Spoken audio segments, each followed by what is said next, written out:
Welcome to another episode of Ever After Experts. Today I'm joined by Jess Hulbert, who is a wedding celebrant. Welcome, Jess. Thank you. It's lovely to be here. It's lovely to have you here. So tell me, how did you become a wedding celebrant? Gosh, several years ago, I attended a wedding that was a little bit dull. And I thought, oh gosh, even I could do better than that. And I didn't realise there was training. And when I looked into it, I thought, gosh, I can have a look at this as well. And I think once I found several training programs that looked like they might sort of end up with something that was useful, I jumped in and there I was a few months later. So where are you based and how far do you travel? So I live in Groombridge, just outside Tunbridge Wells. And I travel all over the place. I've done weddings abroad. I love the South Coast. I love being in London in big hotels. And I've been up to York and down into the West Country. So, yeah, I will go wherever I'm asked. And what's your style as a celebrant? Well, I hope I'm not dull. I would like to think outside the box. I think it's really important to get a couple's story and a feeling for where they come from and how they've got to that point of wanting to be married. And then the wedding ceremony comes out of that story. So it's never the same. Each couple is really unique. And that's really important to me so that I can gauge what they want from that day. And it's really important to get that right. But also that the family are engaged and the whole joyful experience is wonderful for everybody. And how do you get the guests engaged? Because, some ceremonies can be a little dull for the guests, can't they? It's a balance between putting people at ease and keeping them engaged with what you're saying. So sometimes, actually very often, even before the bride has arrived, it's a matter of sort of, it's possibly a little bit like stand-up or small talk. I hate small talk. Awful expression. But with just eking out the mood, you can read the room. You can gauge whether they're happy to be involved with you with what you're saying. I'm told I'm quite funny, which surprised me. I think my first husband might have divorced me because I didn't have a sense of humour. Apparently that's not right. Just engaging people, noticing people, noticing how they're feeling. Even though the audience isn't nervous, they're excited and anticipating. The bride's mother will be nervous. The bride's father will be in the wings and probably nervous. The groom obviously will be really, really nervous. So it's not only preparing your guests, but it's also getting everybody feeling kind of like this is a great thing and we're all happy to be here. Yeah. Yeah. And what's the ideal timeline for when a couple actually books you ahead of their wedding? Oh, okay. Very often there's well over a year run up. And that can be very good. It can also feel quite long. I think there's something in between. And there's a danger in that because often wedding celebrants, we get very booked up. And so my diary already next year is starting to have some bookings in it. And if people leave it too late, then they wouldn't get me. Yeah.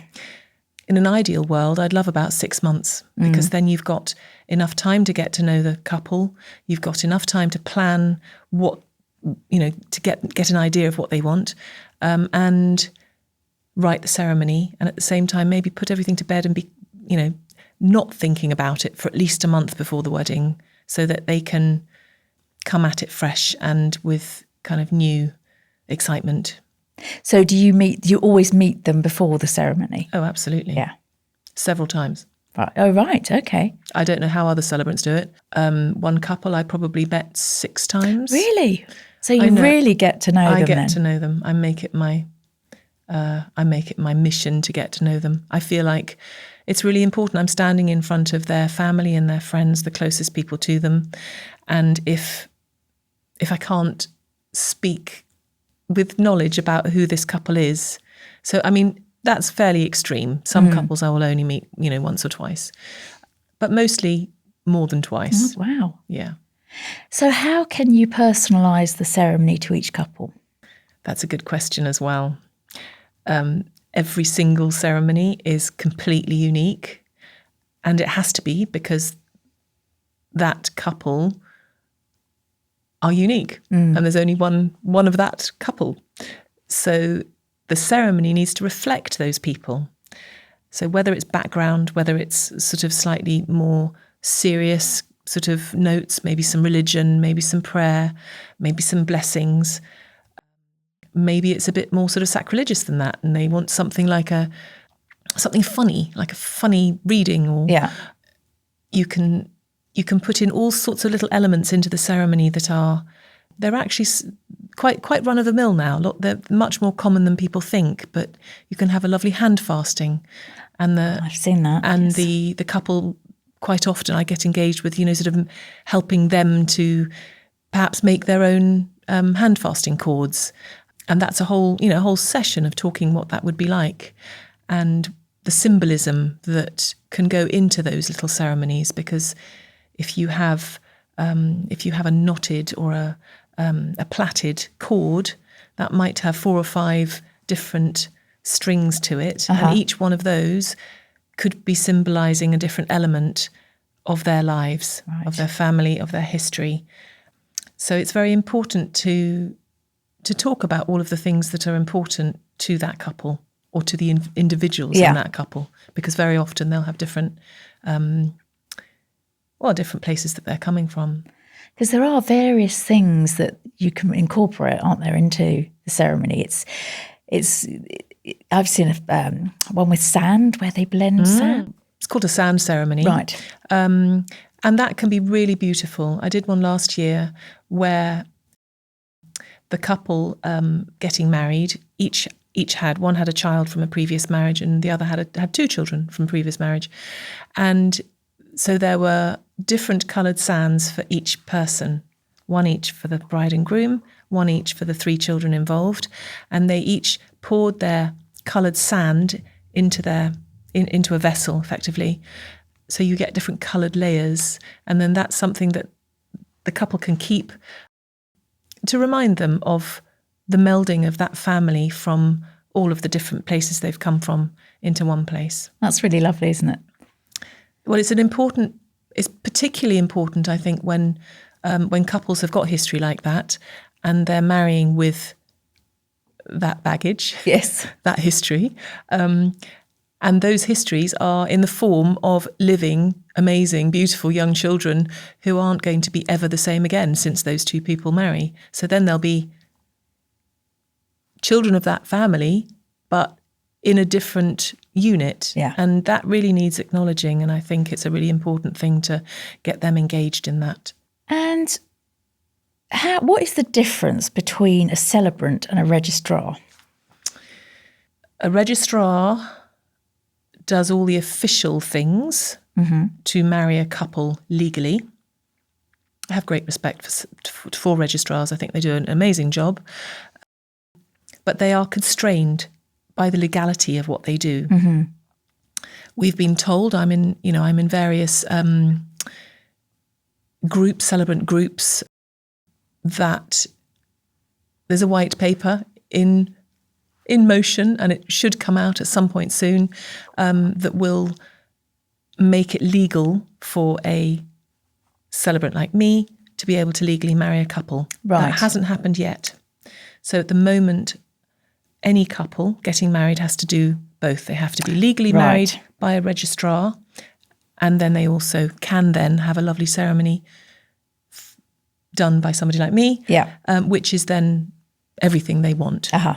What most people don't realise is that they don't have to have a big expensive ceremony at a registrar office. No, you can have a simple, I think it costs under £60, £54 or something, and you go along with two witnesses. You sign all the papers, and off you go.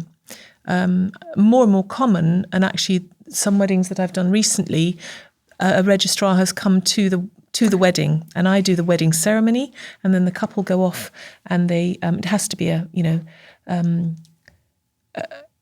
recommended venue for that with the right licenses, but then that can all be done in the same place. Right. But that costs a bit more, and of course, cost is always an issue. For a couple, and I think that's quite sad because it shouldn't be too expensive, and yet the wedding industry has become this enormous kind of costly thing. And I think the thing that is often forgotten is that couple. Yes, absolutely. And that couple that's fallen in love and they want to get married and they want to commit themselves to each other for the rest of their lives. And that's priceless, isn't it? Exactly. And that is, as you say, that is the most important thing of everything. Yeah. So what do you love most about being a celebrant? It is the absolutely most wonderful thing I have ever done in my life. Being a celebrant feels like I hold the most precious part of people's lives in my hands.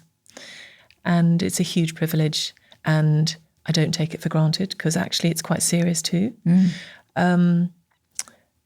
And I've never loved anything any more than doing what I do. I meet really interesting people.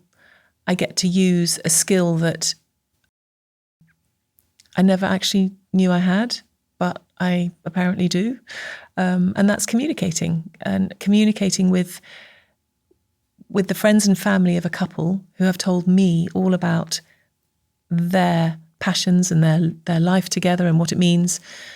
And we've created this ceremony together over many months that I then present at their wedding, and it's magical. And it's got something so sort of, it crosses boundaries and crosses, borders and ages, and there's nobody too old to get married. There's nobody, obviously legal age perhaps. But it's a very special thing to do. And amongst the troubled times that we live in, to be able to step outside of all of that and profess love to each other and get married, I think that's wonderful. So, I love it. And it's just a day of pure joy, isn't it? Yeah, absolutely. Well, not pure, maybe.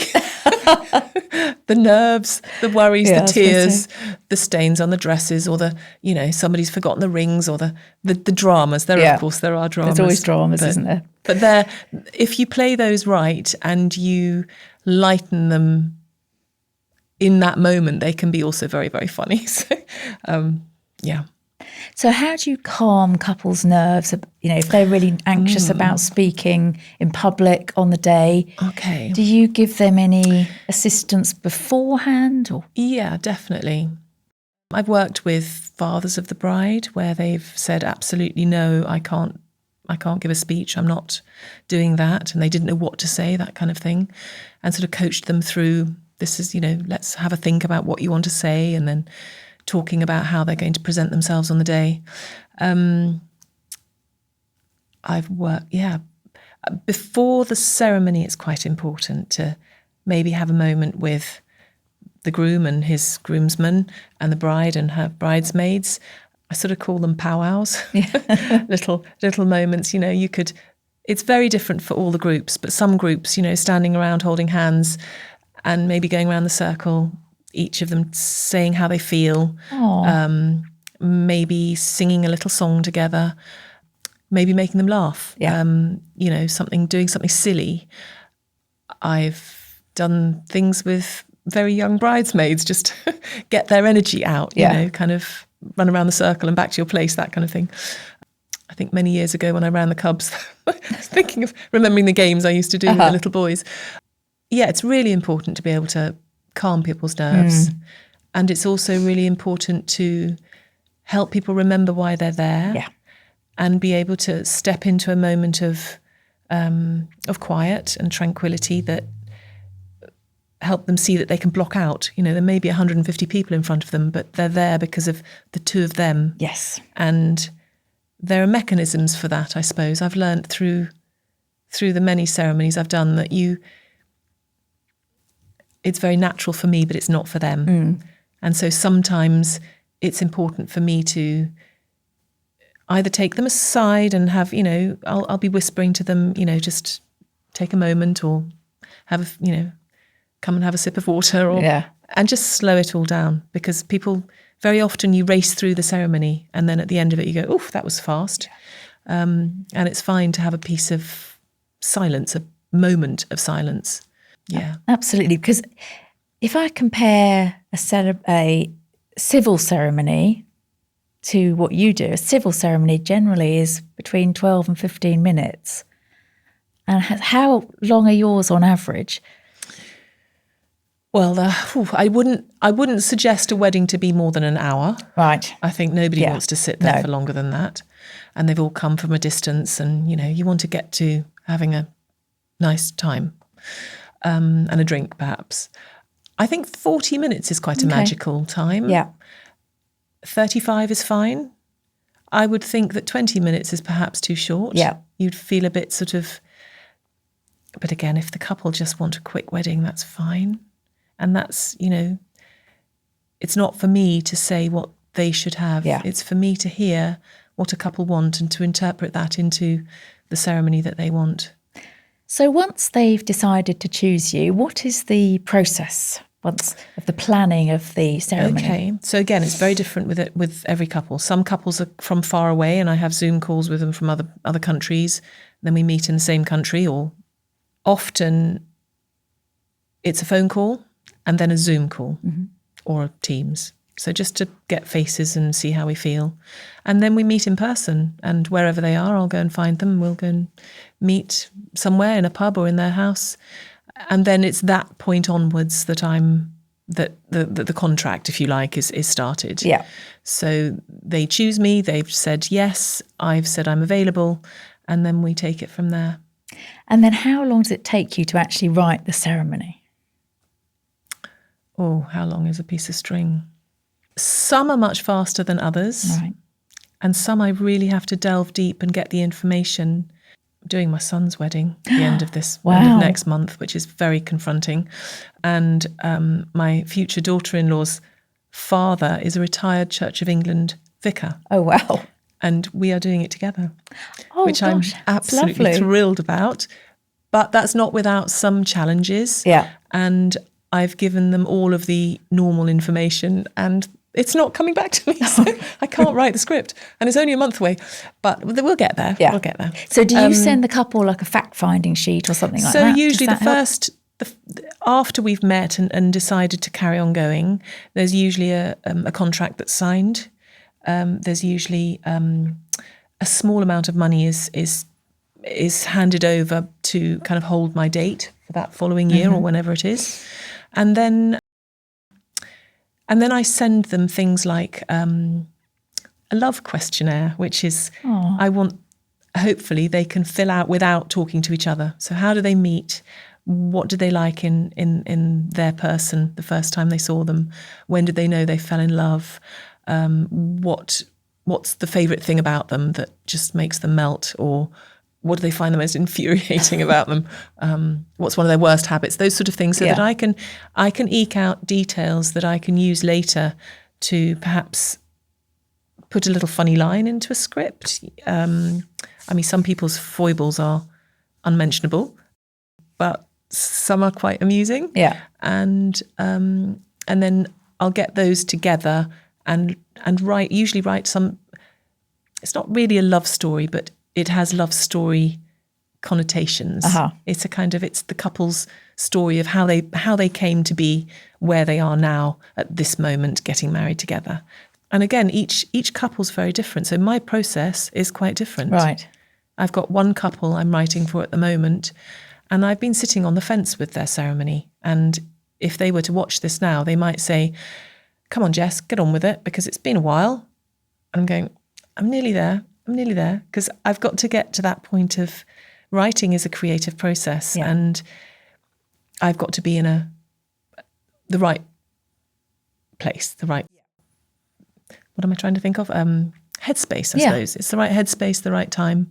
And then when it comes, it will all just flow. And then that love story, if you like, forms the basis of the sort of beginning of the ceremony, and everything, all the other elements kind of flow on from that. So whether there's a hand fasting ceremony or sand, as you said, we might talk about, sort of a beloved grandparent that is no longer with them and how they'd like me to, mention them or not mention them, as the case may be. Or there's all sorts of other things to think about.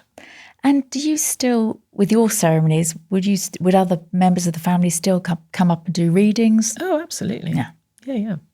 The more personal, the better. Yeah. These ceremonies are. People sometimes ask me, what do other people do? What's usually done? And I have to say, please don't do what everybody else does. Let's do something that is just you, just unique to you as a couple. And that's when the magic starts, because that's when you talked about audience participation at the beginning. That's how to get an audience. I've had audiences come away going, that is the best wedding I have ever been to. Oh. And I'll say, well, what was it about it? Well, it was just so interesting, and I didn't know that about them. Or they were, it was so engaging, or, that kind of thing. And I really think a dull wedding is absolutely unacceptable. Why would you have a dull wedding? It's just not. It's not the. doesn't need to be dull, ever. So yes, family members, little people bringing in rings, ring warming ceremonies. Let's pass them all around. Let's think about lovely thoughts about that couple.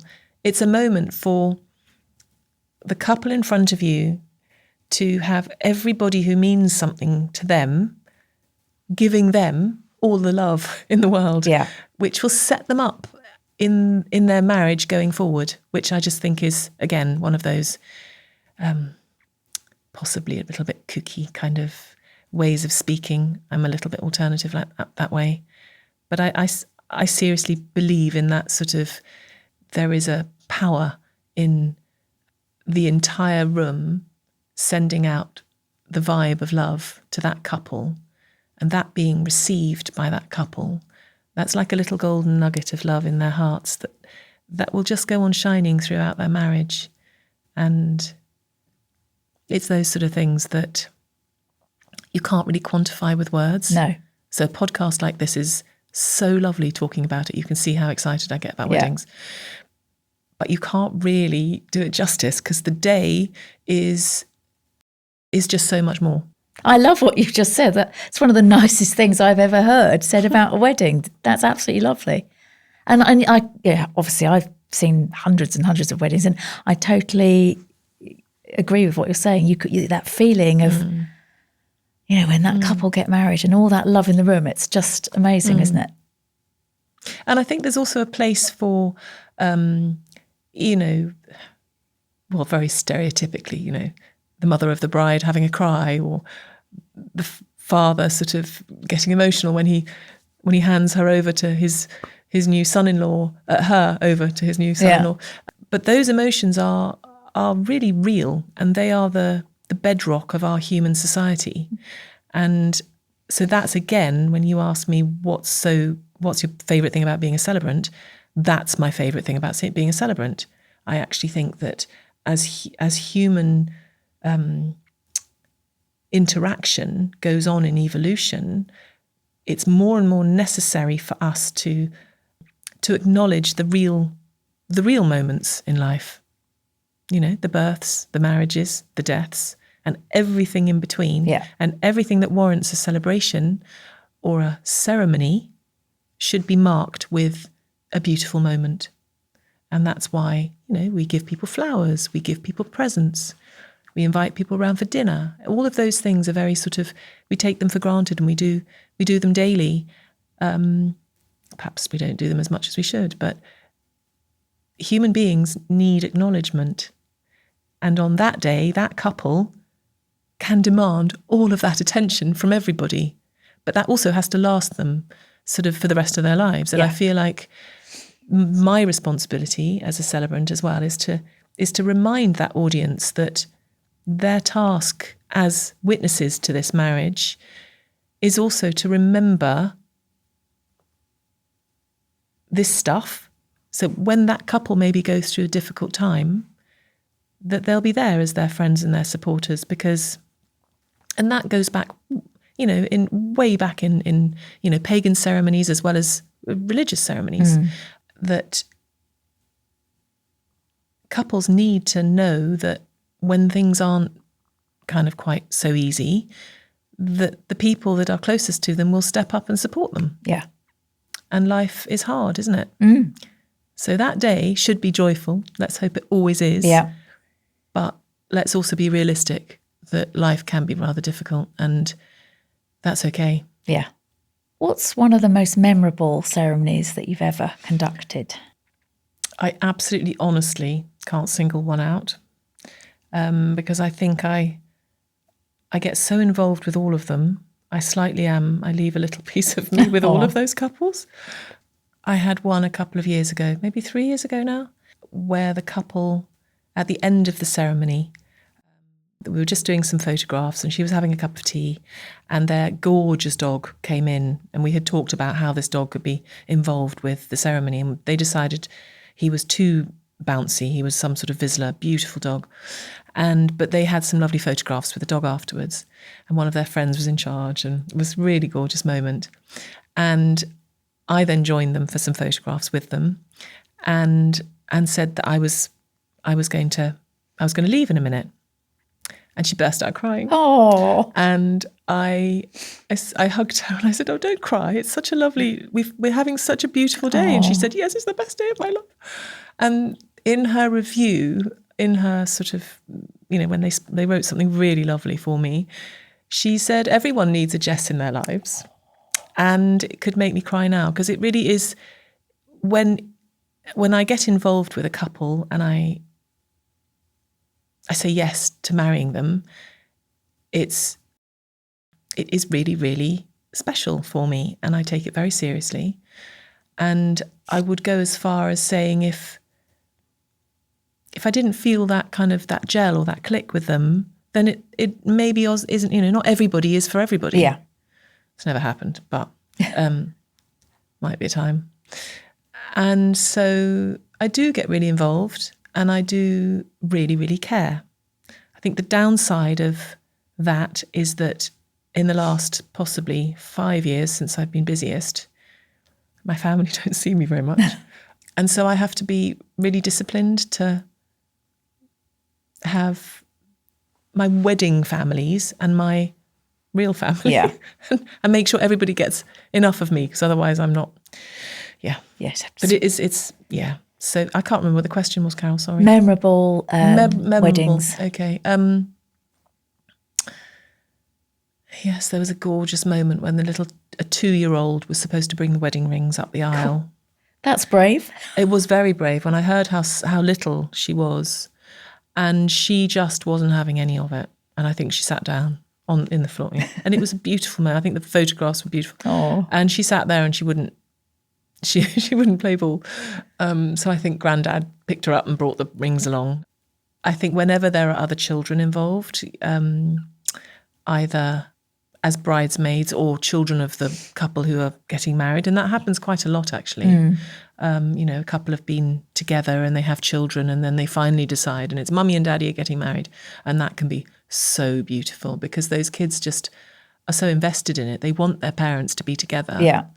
So I can't think of anything particularly disastrous or awful. Just, all those beautiful, beautiful moments when...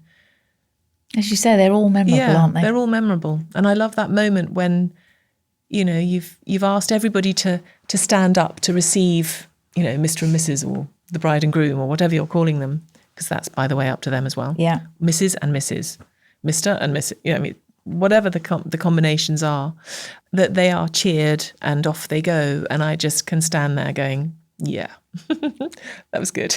It's that sort of, that quiet kind of ka-ching. There's nothing better. No. Absolutely nothing better. So are there any favourite rituals or readings or traditions that you love to incorporate? Well, it's really down to the couple, because if they're from different religions, or they have a particular wish to incorporate something, then obviously that will be my priority. I think couples coming from different backgrounds, it's really important to honour and acknowledge both of those sides in a wedding ceremony. So I've done a beautiful wedding for a couple who, it was Jewish on the one side and very traditional English on the other, and they did it absolutely beautifully. They the Jewish have a ceremony which involves, it's called a chuppah, and it's a sort of an arbor covered. In this case, the bride had gathered all of her, I think it was her grandmother's old beautiful silk scarves, and one of the family members was very, very creative, and she had sewn them all together to cover this beautiful thing. Oh, wow. It was absolutely beautiful, and it was an outdoor forest sort of glade wedding. And of course, then we had in some proper, Hebrew speaking members of the family to do that side of it, and they broke the glass and all of that. It was beautiful, absolutely stunning. And you can marry, I'm using that in the wrong way, that word, you can combine both sides of those things in a ceremony. You can have a bit of religion and a prayer from one religion, and prayer and a blessing from another religion. Yeah. And there are different ways of incorporating that, either in symbolic ways or through readings, or through prayers or blessings. And that's where other family members are really important to bring in, because you'll no doubt get an elder who, can speak on their behalf. Or so I'm not a multi-faith minister as such. I did actually consider training as one. Then I'd be a reverend. That would be a bit different. And I think it's a wonderful thing they do. What I try and do is that if there's a need, I will really research very thoroughly what that couple want from the background they come from. Yeah. And I've got one wedding at the moment that I'm working on with a couple for September, and the groom is Irish, and they're very keen on sort of all the Celtic things that can happen. So they are having a wonderful hand fasting, and they'll be making their own hand fasting cords for that. Oh, lovely. And they will also have a quake, which is, it's effectively, some people call it a loving cup. Okay. And it's a cup with a vessel, sometimes in pewter or silver with sort of intricate design around the sides, or they could be wooden, whatever you like. And they have a handle on both sides, and the couple stand in front of me with this quake, and they both drink out of the opposite sides, right, if you like. And the symbolism of that, and there's many, many different symbols, but one of them is that sort of nourishing, looking after each other in all the way through their sort of married life, and sustenance, and sort of spiritual as well as physical nurture. Well, that's lovely. I've never heard of it. Oh, it's really quake. Beautiful. No, it's really, really beautiful. It's really lovely. Yeah. And have you conducted many multicultural or LGBTQ weddings? A couple, but not as many as I'd like to. Right. No, I think it's wonderful. So, yeah.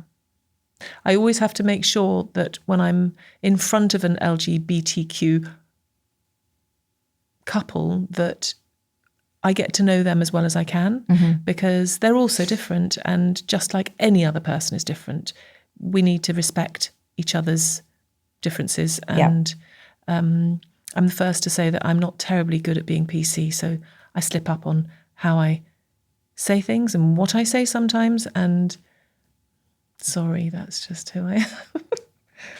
Yeah. So have you ever had any couples that have jumped the broom? Yes. That's fun, isn't it? It's great fun. And it can start with the couple making the broom together, actually physically making the broom. And then when it comes to that moment in the ceremony, and lots of people won't have seen it, so it's already going, it's already going to promote some sort of giggles or whatever. What are they doing? And it can just be a moment of real lightness. I can put the broom really quite high and I go, come on, jump over. But really symbolically, jumping the broom is also quite a special thing, because it's quite an ancient tradition. And it's really about the couple moving from where they were as two individuals, jumping the broom into a new part of their life. Now they're together, they're married, and they're leaving all of that behind. So it's stepping over something, stepping over a kind of a hurdle in their lives that has brought them this far, and now they're going into the future together, having jumped over this metaphorical hurdle. Yeah. Yeah. So it's delightful. It's fun, isn't it? Yeah. And when it comes to the vows and the promises, do you write those for the couple, or do the couple? It varies every time. Right. So sometimes couples just want to follow what I'm saying, Yeah. and copy my words in their vows, and that can be absolutely beautiful, and they don't have to worry about what they're saying because I break it down into short little chunks, and they don't have to get sort of too worried about that. That's my thing, my problem, to worry about what I'm saying.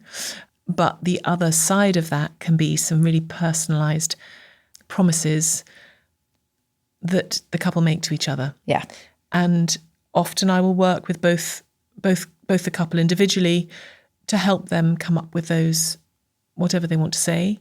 And it's so unique, and so, it can be really, really simple, sort of, I promise to make you a cup of tea every day, or whatever. Yeah.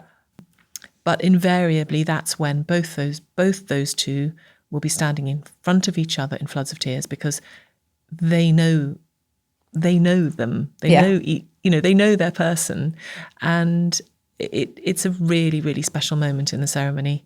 That's one of those times I try and coach them to not think about who is watching. Block them all out. Yeah. They're on their own in this little bubble, talking to each other.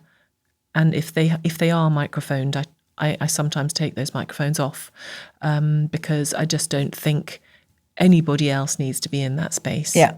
I had one couple recently who decided to do their promises to each other behind closed doors. Oh. So there was a lovely piece of music playing, and they went into a room at the side of the ceremony, and they both came out, and you could see that they were visibly moved, and they'd both been crying. Oh. Not unhappily, they were delighted. And I think there is a lot to be said for allowing a couple to have some private space and private moments in a wedding ceremony. So if at all possible, perhaps signing a register, signing a certificate of some sort, even though at the moment that's not a legal thing for me, it gives them a chance to be on their own, or be on their own just with their witnesses. Yeah. Yeah, it's just a few moments of calm, isn't it? And without everyone looking at them quite so much. I often encourage a couple to, have a bottle of champagne next to them and two glasses, and they can share a toast between each other. This is their wedding, their way. Yeah. And sometimes it's possible just to all have a toast, pass the champagne around, even if it is a lot of people. So I really do believe there are no rules. There should be no rules in a modern wedding ceremony. It should be set by an inventive and a creative celebrant, together with a couple who want to make their day absolutely magical, and even more special because it's unique to them and nobody else has ever had something like it. So it's always a challenge. And that's not to say that some couples might just want that fairly neutral, let's just do what everybody else does, or they come with almost a sort of fairly samey kind of wedding script need, and that's fine. But I will still find a way of putting some magic into that, because that's needed. Where's the most unusual venue you've ever worked at? Unusual? I've done 2 weddings at Stonehenge. Oh, wow. Which were absolutely magical. Gosh, I didn't even know you could get married there. Oh yes, you can book your slot, and you can have the whole of the stone circle, the inner stone circle to yourselves. It's absolutely magical. So I wasn't alone. It was a pagan hand fasting. So in a pagan ceremony, they often go to places like north, south, east, and west, and you'll have a stone. A stone for each place, or a different element. So you've got air, fire, water, earth. So there were four celebrants, each one Wow. representing a different element, and a small ceremony that had meaning within the main wedding ceremony. And the venue, obviously, being at Stonehenge, is incredible anyway, but to have it to ourselves like that. And it was sunset, Oh, and the sun wow. was going down, and it was a beautiful evening. It was just beautiful, absolutely magical. So yes, I would do that again. Another, not unusual, but I did a wedding in Holland quite a long time ago now, and not only was that special because I'm bilingual and my parents were Dutch, I speak Dutch, but I was so welcomed in by the official registrar and Toastmaster there. Aww. So it was a registry office, but quite a sort of grand, beautiful place. And I spoke to the registrar at first and said, how would you like me to fit into this? And she just said, well, I'll just do the legal bits and then you get on with it. She just gave me her space, which was really generous of her. And the Toastmaster was amazing. So he not only got everybody into the right places and got everybody to walk in the right places, showed them where to sit and that kind of thing, but throughout he made sure that I had the right equipment, and it was all sort of, and it was a really joyful and light moment. So I was bringing an English spoken ceremony into a Dutch registry office. Wow. The groom was German, the bride was Dutch, and a lot of the congregation were English. So I felt it was necessary to bring all elements into that, particularly because the groom had there were German family there who couldn't speak Dutch or particularly English.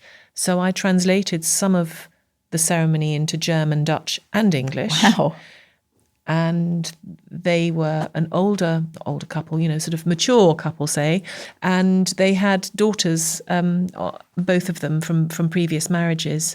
And so it was very important for me to get them involved. And so it worked really beautifully. It was a joyful day. Lovely. And I had a beautiful sort of heartfelt thank you from that afterwards. So yeah, it was a very special time, and special for me because I have quite a lot of heritage in Holland, even though I've never lived there. And what's your favourite song that brides will come down the aisle to? Do you have a favourite? Oh, my goodness me. Possibly unfavourites. There's ones that are done a little bit too often. I quite like something classical. I think something really classical, traditional really works in that setting. And then maybe something more upbeat and kind of their song to leave to. Yeah. I think getting congregation to sing along can be absolutely brilliant. I did a wedding where there was this amazing saxophonist who played Must Be Love. Brilliant. And everybody had the words to the song in their little service booklets.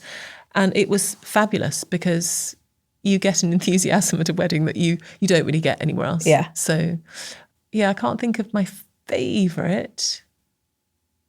People usually choose really beautiful songs for their weddings. They're careful, and they know it really matters.